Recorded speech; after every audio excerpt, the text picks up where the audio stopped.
dream. We walked, hid, and slept. We fought and ran through dust and dirt. We met others, men and women, children like you, remnants who still believe. C'est au nouveau casino, dans le 11e arrondissement de Paris, que nous avons rencontré les développeurs d'Insomniac, de passage en France pour la promotion de leur dernier FPS, Résistance 3. C'est au micro de Gamekult qu'ils nous ont exposé les nouveautés de cet opus concluant la trilogie, qui a débuté en même temps que la PlayStation 3. Well, if you remember back to the story of Resistance 2, Nathan Hale was infected with the virus, the Chimera virus, and he was slowly turning into a Chimera. And at the end of that story, that game, he was about to fully turn Chimeran. And Joseph Capelli was the only man there, and Capelli had to make a choice. Would he let Hale live and possibly become humanity's greatest threat, or would he kill him and possibly save humanity from what Hale was about to become? So Capelli made the hard choice of killing Hale, and of course that made him a villain in the eyes of many people around the world, because Hale was one of the greatest heroes of the war against the Chimera. So the main differences between those two characters are, Joseph Capelli is now in Resistance 3 a haunted man. He's someone who nobody likes because he did that, and there's no more military. So he's just he's a family man now. He hung up his guns. He no longer fights, and he just wants to live, survive, protect his family, and hide from the Chimera. I think that's what makes good stories is a hero who has to sacrifice something. That you put them in a dilemma, and they have to choose between the lesser of two evils.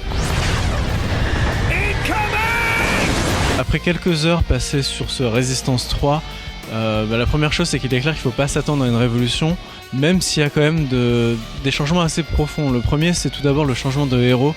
On se souvient que les 2 premiers épisodes étaient basés sur Nathan Hale, le soldat contaminé qui se transformait petit à petit.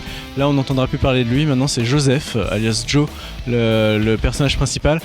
Et ça change quand même pas mal les choses, parce que par rapport à Nathan qui était très froid, parfois brutal et qui se transformait en monstre, là on a plutôt le père de famille qui va essayer de protéger avant tout les siens, mais qui sera aussi tiraillé parfois dans l'aventure en ayant à faire des choix difficiles.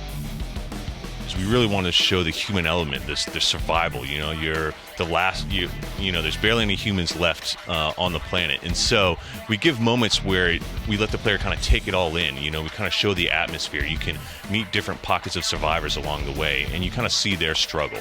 But then, right after that, and once you meet them, you could be fighting an intense battle. So we got a mixture of both. Les développeurs d'Insomniac ne cachent pas leurs références qui ont clairement influencé l'ambiance et le gameplay de leur titre. Actually, we were excited when the TV series came out. We were in development, obviously, at the time, but we were all excited about it because it does have a lot of similarities.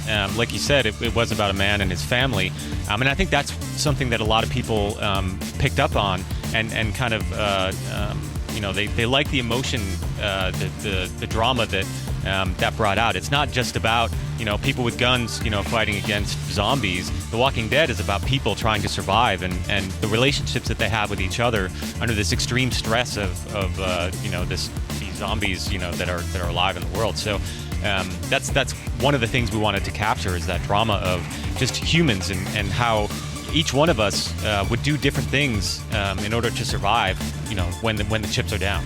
I mean, we look at Ratchet & Clank for some inspiration, like sometimes you don't need to reinvent the wheel. I think Insomniac is very good at designing weapons, and so we have a big palette of weapons to look at for inspiration. And so yeah, we definitely look at Ratchet & Clank. We just try to ground it in kind of our world. Malgré un arsenal original et un gameplay efficace, la série Résistance a peiné à se démarquer parmi la horde de FPS sur cette génération. Ce 3e épisode ne devrait pas déroger à la loi des séries. Sur Resistance 3, au niveau du feeling maintenant du gameplay, j'ai trouvé ça dans la veine des épisodes précédents. Alors qu'est-ce que ça veut dire quand on n'a pas fait toute la série ?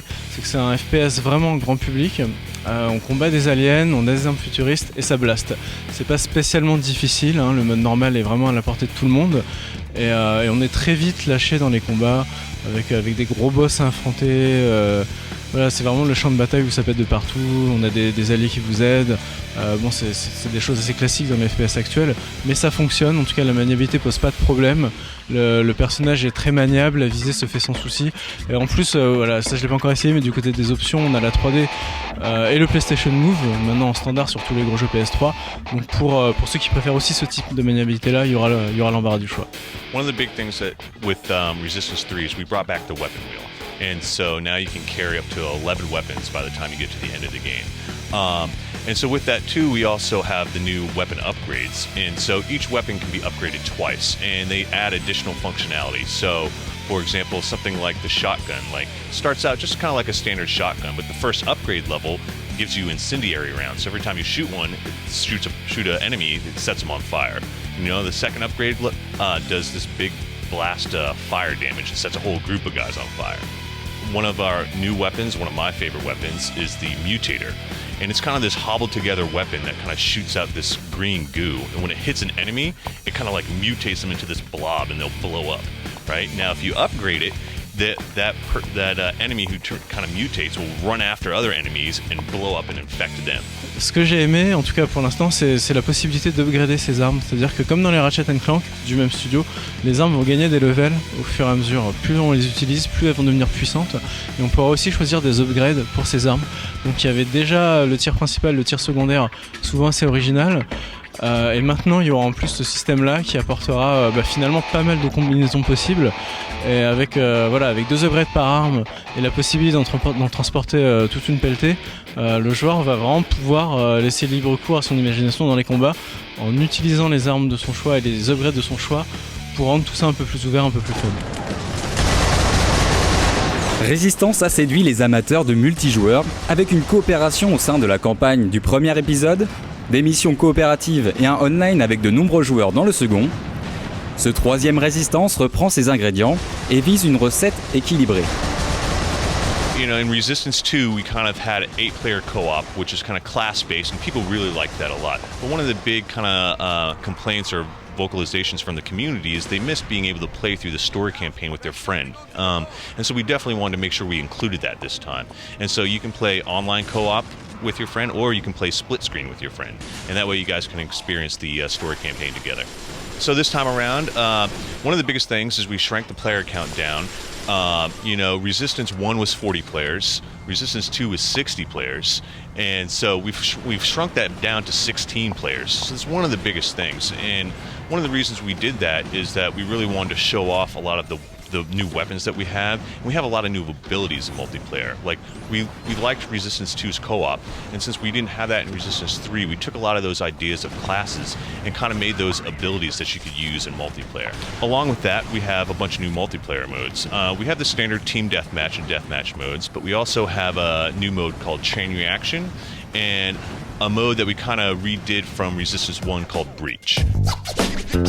La rentrée est une période chargée de FPS concurrents, principalement orientés vers la guerre moderne. Ce Résistance 3 se targue d'atouts qui lui permettraient de rivaliser. Well, I think Resistance offers a few things. First of all, the story is much different than a lot of those games. We're not based in a military setting, so you're playing with these real people like you and me, and that's something unique that you don't get in a lot of those other first-person shooters. I think our weapons are definitely, again, something unique that you can only find in Resistance. And every weapon has a secondary fire, and then you can also upgrade every weapon twice. So if you do the math, you know, there's an exponential, amount of variety that you can get by using those weapons. Même si ce prochain Résistance devrait être le dernier, on ne peut s'empêcher de penser qu'on n'arrête pas facilement une série à succès. The door is open for more stories. However, I think at the end of this game, it'll feel like a satisfying ending to the trilogy. But there are a lot more stories that can be told. Ce troisième et dernier Résistance devrait donc rester dans la lignée de la série. On ne s'attend pas à une révolution du FPS. Dans ce genre quasi saturé, il n'en reste pas moins une bonne exclusivité pour la PS3 et un titre qui contentera les amateurs des premiers épisodes. I just don't want to feel scared anymore.